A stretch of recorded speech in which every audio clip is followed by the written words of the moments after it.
네, 좋은 아침입니다. 4월 3일인가요, 오늘이? 네, 4월 3일 금요일입니다.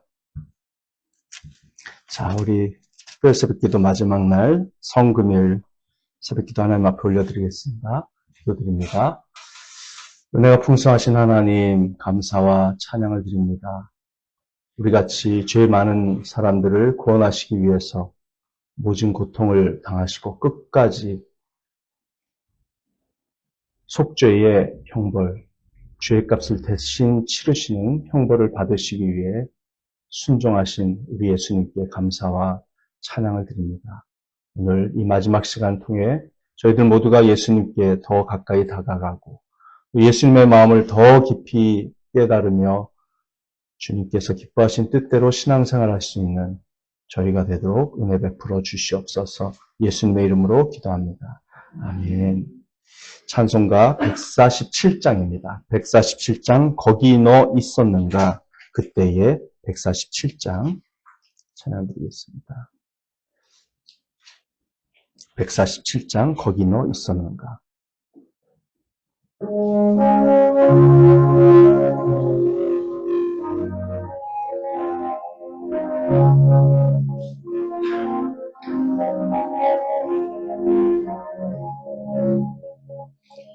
거기 너 있었는가 그때에 주님 그 십자가에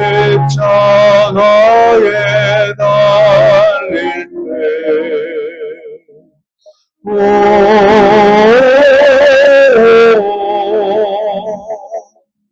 배워 그 일로 나는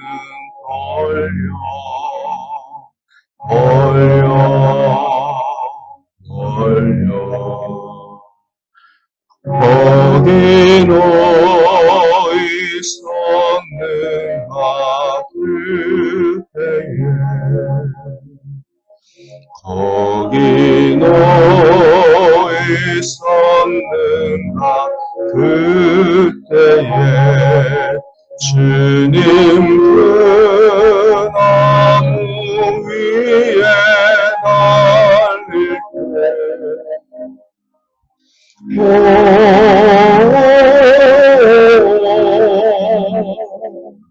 배로 그 일로 나는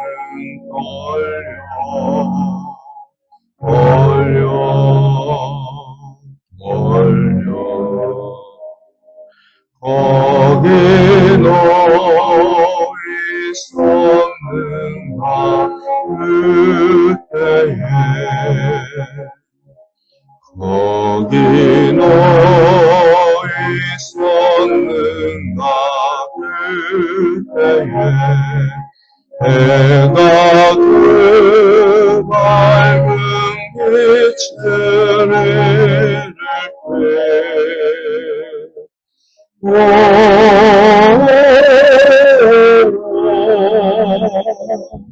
배로 그 일로 나는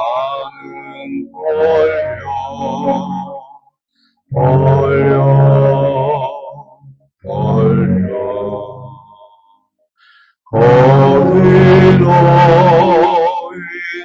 있었는가 그때에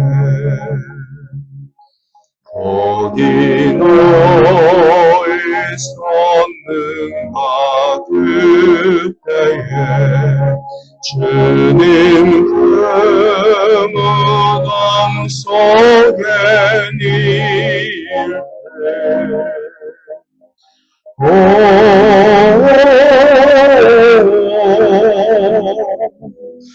배로 그 일로 나는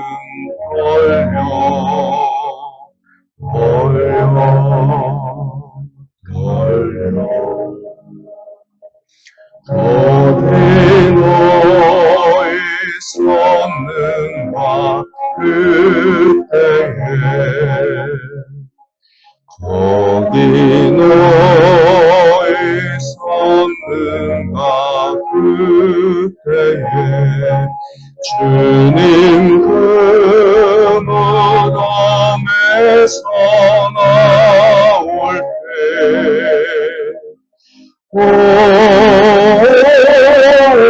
때로 그 일로 주께 영광, 때로 그 일로 주께 영광,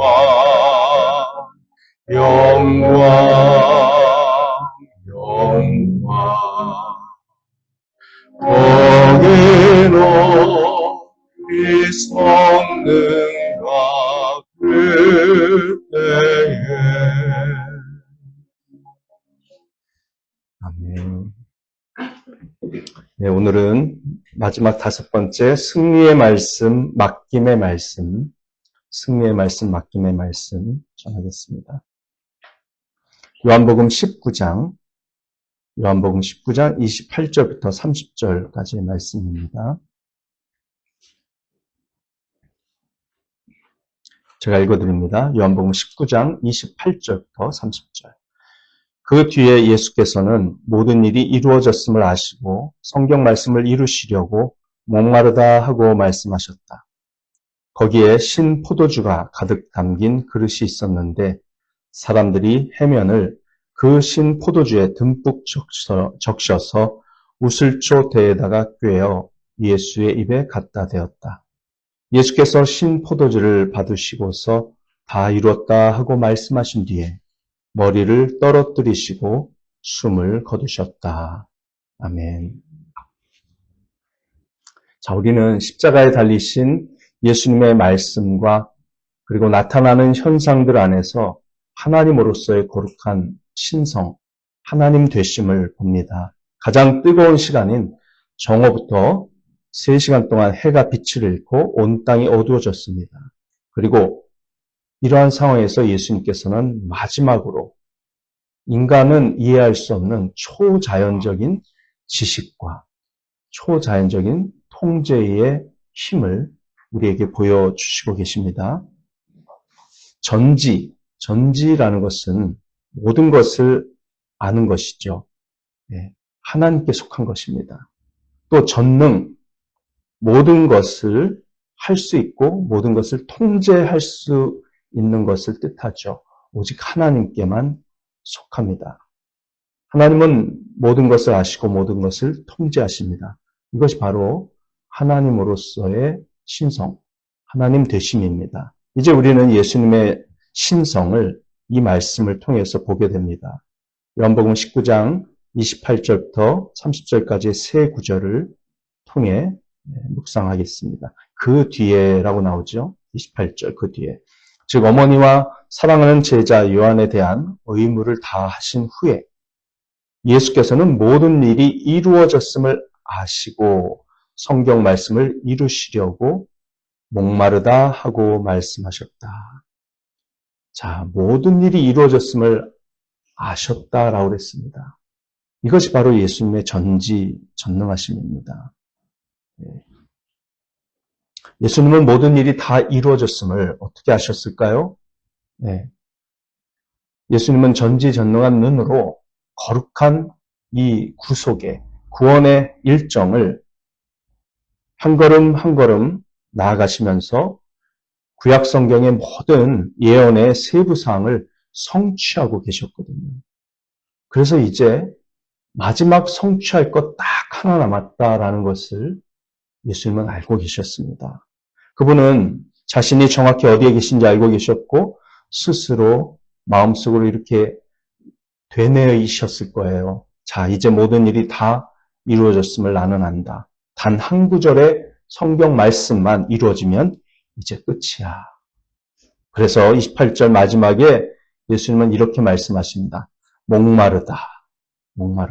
이것은 시편 69편 한번 펴보십시오. 시편 69편 21절을 성취하시기 위해서 사람들을 통제하시고 사람들을 움직이시려는 주님의 전지전능함의 한 방편으로서의 말씀입니다.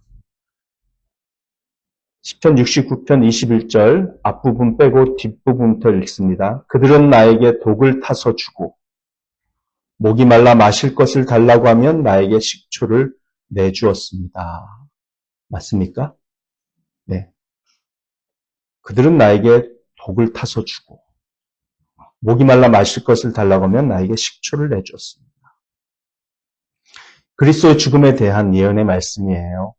10편 69편 앞뒤 절을 잘 읽어보시면 다 예수님에 대한 말씀이 굉장히 많이 들어있다는 것을 아시게 될 겁니다. 예수님은 딱 한 가지의 말씀만 아직 성취되지 않았음을 아셨습니다. 자, 십자가에 달리신 직후에, 자, 지금은 이 말씀하셨을 때는 목마르다 말씀하셨을 때는 6시간이 다 온전히 지나고 마지막 운명하시기 직전의 시간이에요. 그런데 예수님이 십자가에 달리신 시간은 오전 9시죠. 지금 목마르다 하신 것은 오후 3시고 오전 9시 십자가에 달리신 직후에 사실 로마 군인들이 예수님께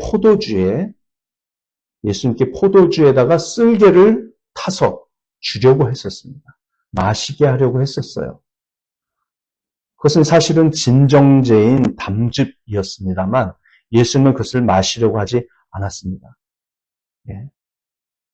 그래서 그들은 나에게 독을 타서 주었다라는 시편 69편 21절의 첫 부분은 바로 독처럼 쓴맛인 진정제, 담즙을 뜻합니다.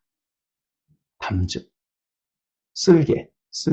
자, 마태복음 27장 33절로 가보십시오.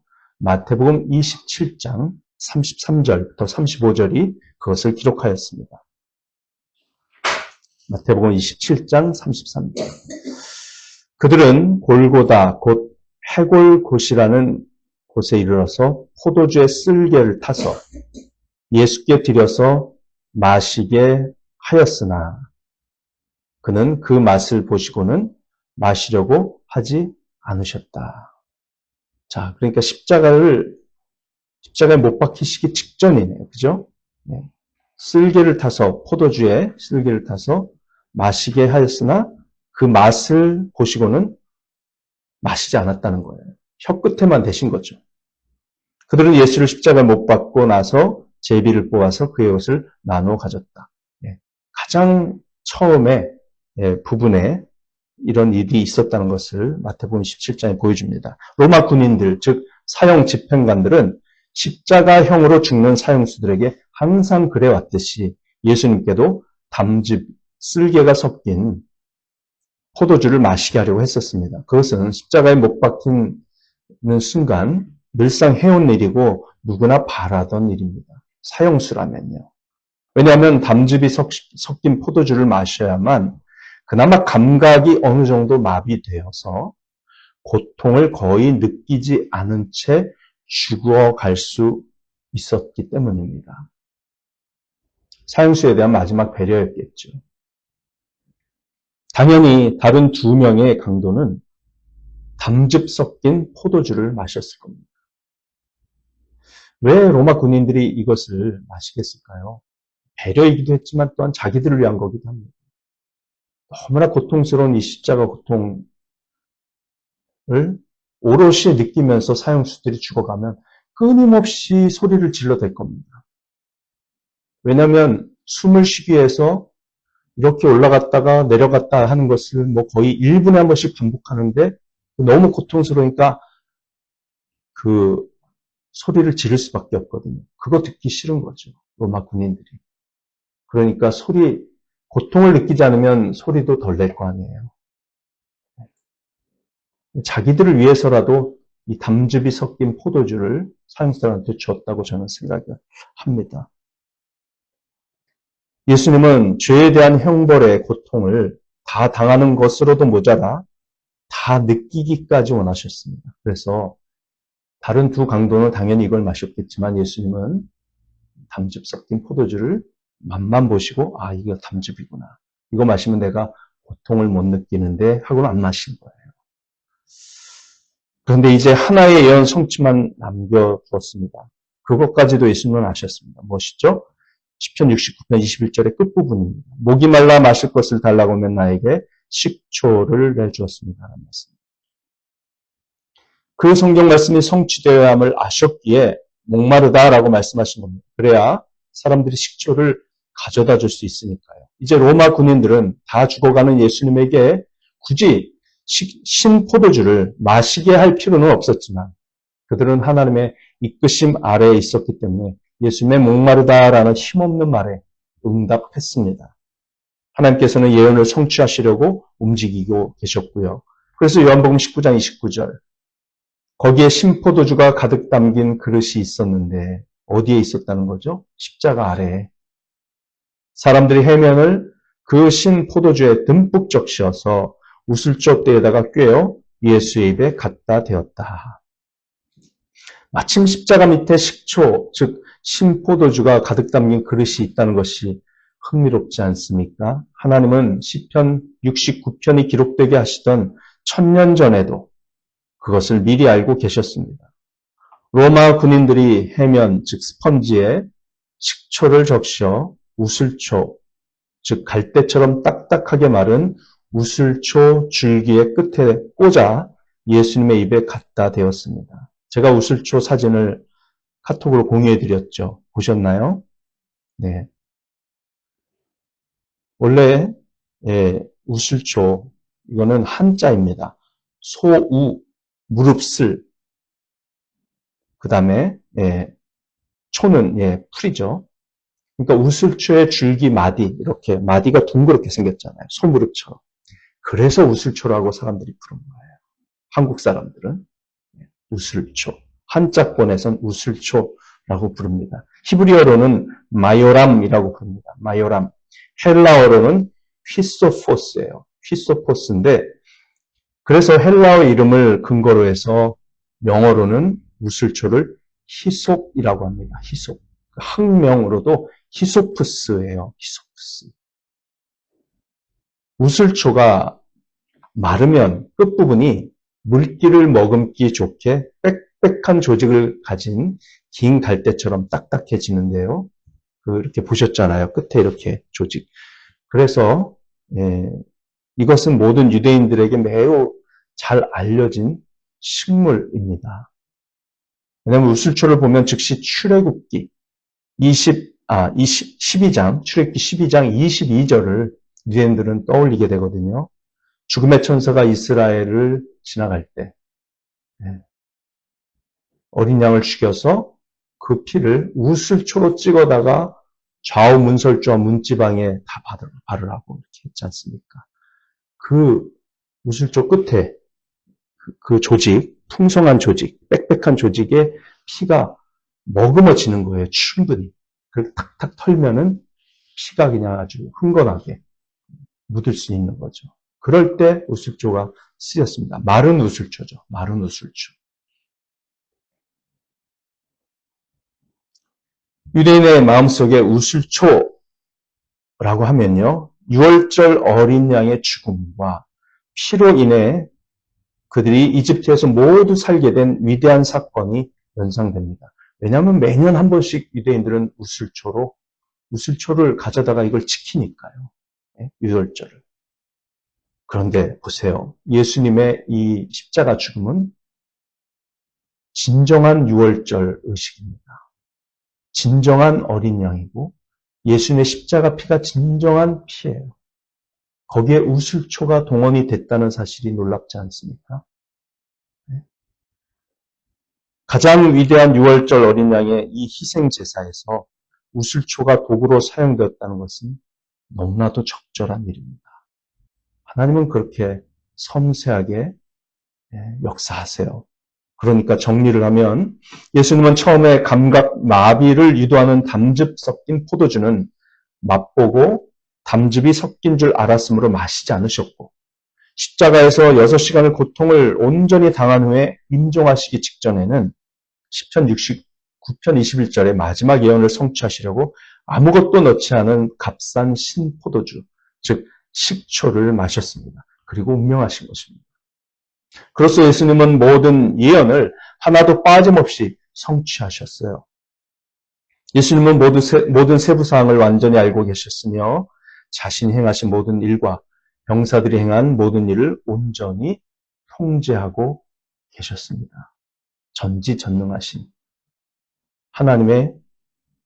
하나님으로서의 모습을 보여주셨어요. 어떤 미국의 목사님이 예수님의 십자가 고난에 대해 이렇게 썼습니다. 그때 그분을 마지막까지 괴롭혔던 목마름의 고통보다 훨씬 더 큰 고통은 사람들의 영혼이 구원받기를 갈망하시던 거룩한 깊은 목마름이었다. 그 예수님의 목마름에 대한 응답이 바로 저와 여러분인 줄 믿습니다. 우리가 구원받아서 예수님은 얼마나 영적인 갈증이 해소되셨을까요? 우리가 구원받은 것은 예수님의 영적 목마름에 대한 해결이 됩니다. 그러나 아직도 구원받지 못한 사람들로 인해 예수님은 여전히 목말라하고 계실 것이에요. 그 다음 부분으로 넘어갑니다. 예수님이 신포도주를 머금은 해용으로 그것을 입에 대고 마시자 모든 것이 이루어졌습니다. 계획은 완성되었습니다.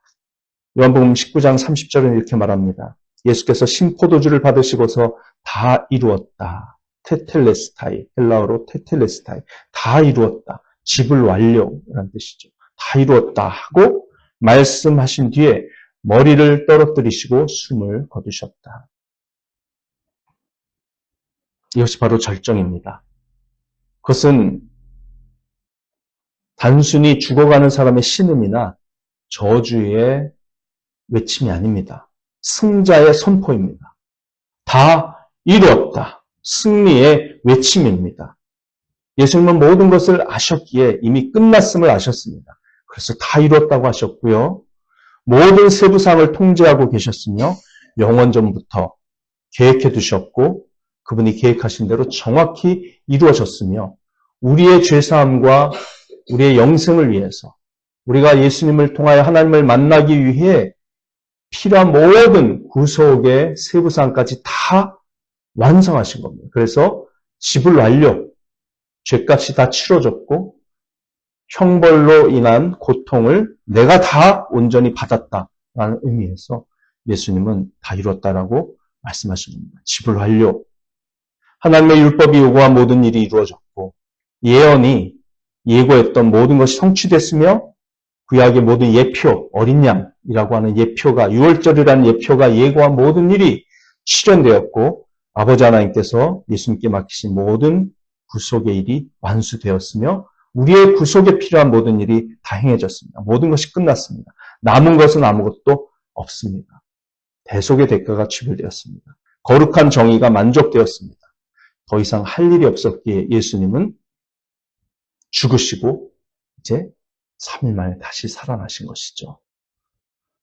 다 이루었다라는 말은 매우 중요한 점을 시사합니다. 많은 사람들이 예수님을 영접한 뒤에도 자기가 구원을 얻기 위해 뭔가 행함을 더하거나 혹은 구원을 유지하기 위해 선행, 금식, 기도 이런 것들을 회개, 이런 것들을 더해야 한다고 생각을 합니다. 아닙니다. 그럼 예수님이 다 이루셨다라고 하는 말씀을 무력화시키는 교만이에요. 신학자들 중에 그런 사람들이 조금 있습니다. 그리고 유튜브를 보면 이상한 그런 잘못된 교리들이 퍼져나가서 예수님의 십자가 구속의 완전성을 무너뜨리려고 하는 사탄적인 행동들이 거룩한 이름으로 행해지고 있습니다. 우리가 그런 것에 속아 넘어가면 절대로 안 돼요. 구원의 시작과 끝은 예수님의 이 십자가의 구속행위로 이미 완성된 줄 믿습니다. 여러분과 저는 거기에다 절대 아무것도 더할 수 없습니다. 예수님이 완성하셨어요. 우리가 해야 할 일은 뭡니까? 그분이 완성할 일을 그저 받아들이는 것뿐입니다. 믿고 감사하고 성령 받아서 주님 뜻대로 주님에 의해서 움직여지고 순종이 되고 사라지는 것, 그것만이 우리가 할 일입니다. 그러므로 예수님께서 승리자이시고 다 이루셨습니다. 그래서 예수님은 승리의 말씀을 하셨습니다. 다 이루셨다. 할렐루야.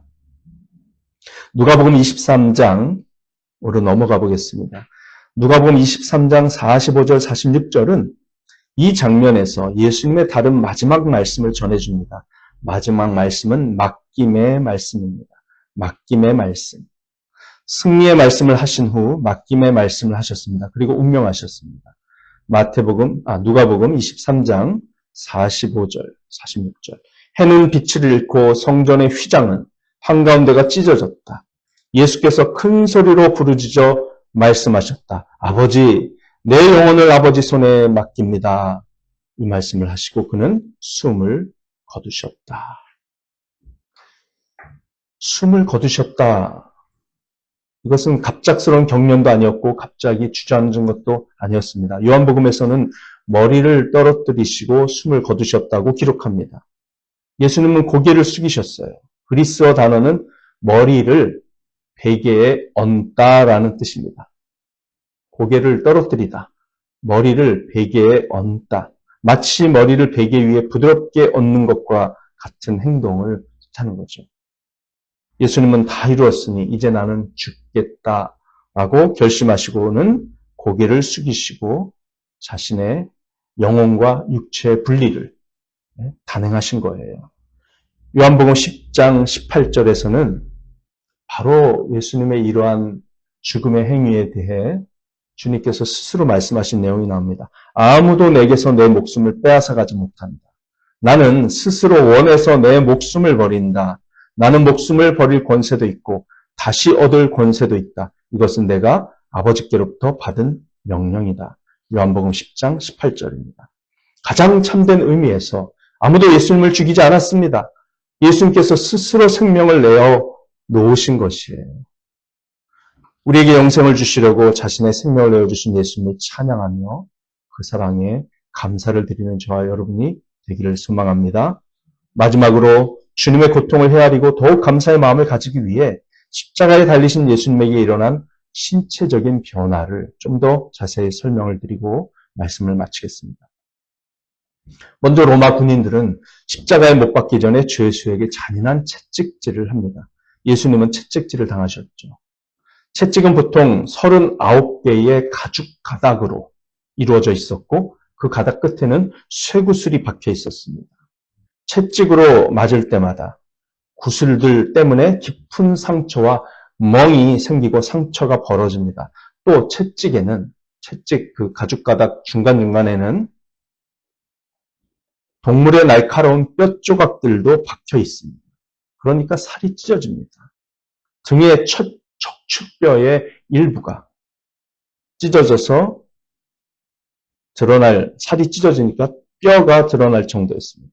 채찍질은 어깨부터 등과 엉덩이, 정강이까지 몸 후면 전체에 이어졌습니다. 로마의 이런 채찍질을 연구한 한 의사는 이렇게 말했습니다. 채찍질로 인해 피부와 근육이 찢어지고 찢겨진 살은 덜렁덜렁 매달려 있게 된다라는 겁니다. 심지어 채찍질로 정맥이나 그 다음에 이 척추뼈를 부수고 들어가면 어떻게 됩니까? 창자까지 닿거든요. 그 창자의 일부가 밖으로 나오기도 했다는 거예요. 그런 기록이 있다는 겁니다. 이 의사가 다 조사를 해보니까. 많은 사람들이 십자가에 달리기도 전에 채찍질로 죽었습니다. 십자가에 달리기도 전에 이미 피를 많이 흘려서 쇼크 상태에 빠진다는 겁니다. 십자가에 못 박힐 땐 두 발을 포개어 커다란 못으로 박습니다. 발목의 뼈가 포개어져 모인 곳을 박을 겁니다. 또 손바닥의 가장 아래인 손목 부분에 못을 박습니다. 당시에는 손목도 손바닥이라고 불렀어요. 그곳에 못을 박아야 몸무게를 버팁니다. 손목 뼈 부분입니다. 십자가에 달리면 팔이 늘어납니다. 15cm 정도 늘어나다가 결국 양 어깨가 탈구됩니다. 탈골이 됩니다. 시간이 지나면 결국은 숨을 쉬지 못해 질식하면서 서서히 고통스럽게 죽습니다. 그러니까 십자가형은 질식으로 죽는 형벌이에요. 질식하는 이유는 근육이 늘어나며 충격을 받아서 횡격막이 계속 숨을 들이쉬는 상태가 되어버리기 때문인데요. 계속 숨을 들이쉬기만 하고 숨을 내쉬지를 못하니까 호흡이 끊어집니다. 잠시라도 숨을 내쉬려면 못이 박힌 발에 힘을 주고 다리를 세워야 합니다. 그래야 근육이 잠시 동안 이완되면서 숨을 내쉴 수 있습니다. 그러나 그렇게 몇십 초 혹은 1분 간격으로 발에 박혀 이렇게 올라갔다 내려갔다 하는 걸 반복할 때마다 발에 박혀있는 못 때문에 고통스럽죠. 아파서 발목이 아파서 다리에 힘을 풀면 숨을 내쉴 수 없게 되는 상태가 됩니다. 그리고 발을 세울 때마다 채찍질로 인해 찢어진 등의 상처가 거칠은 나뭇결에 긁히며 아픕니다. 그러다가 결국 그걸 무한 반복하다가 힘이 빠져서 발을 세울 수 없게 되고 그러면 호흡수가 점점 줄들면서 2, 3분 이내에 심장 박동이 불규칙하게 되고 의식을 잃어가면서 죽게 됩니다. 예수님도 심장이 불규칙적으로 뛰기 시작했을 때 자신의 죽음이 가까이 왔다는 사실을 아셨을 것입니다. 그래서 마지막으로 예수님은 힘을 내셔서 아버지 내 영혼을 아버지 손에 맡긴다 라고 크게 말씀하시고 심장이 멈추며 죽으신 것입니다. 누가복음 23장 46절은 이렇게 말합니다. 예수님이 큰 소리로 외치시니 매우 중요한 부분입니다. 마태복음 27장 50절도 같은 내용, 마가복음 15장 37절도 같은 내용입니다. 십자가에 못 박힌 사람이 자연사하고 있다면 그렇게 할 수 없었을 것입니다. 왜냐하면 질식으로 죽기 때문이에요. 예수님은 자연사가 아니고 그냥 생명을 내주신 겁니다. 질식 상태가 아니라 질식이 시작되기 전에 큰 소리로 외치시고 그리고 숨을 거두신 거예요. 자연스러운 질식사가 아니라 질식사 전에 예수님은 그렇게 소리를 지르시고 목숨을 내주신 겁니다. 질식 상태였다면 그렇게 소리를 낼 수가 없죠. 그 순간에도 예수님은 강하셨습니다. 질식이 시작되는 그 순간에도 강하셨고 하나님 아버지와 연합되어 있으시다는 것, 하나님 아버지께 끝까지 순종하시며 죽으신다는 것을 알려주시기 위해 큰 소리로 그렇게 외치시고 승리를 거두셨습니다. 예수님의 죽음은 승리입니다. 사랑의 승리이며 겸손과 순종의 승리입니다. 우리의 신앙생활도 마지막 호흡이 끊어지는 그 순간까지 예수님처럼 되기를 원하며 하나님 아버지께 모든 것을 맡기고 승리하는 신앙생활이 되기를 소망합니다. 기도하시겠습니다. 고마우신 우리 주 예수님으로 인하여 사랑의 아버지 하나님께 감사와 찬양을 드립니다. 우리를 위해 이처럼 모진 고통을 당하신 예수님을 일평생 잊지 아니하고 묵상하며 또 성령 안에서 예수님을 끝까지 따라가고 예수님께 붙들림 받아 복음 증거하는 일에 주님의 그 영적 목마름을 해갈해 드리는 일을 위해 쓰임받는 우리 교회, 우리의 모든 성도들 되기를 소망합니다. 주여 큰 은혜를 내려 주시옵소서. 감사하며 예수님의 이름으로 기도합니다. 아멘. 사랑하고 축복합니다. 오늘도 복된 하루 되시고 주일날 뵙겠습니다. 네.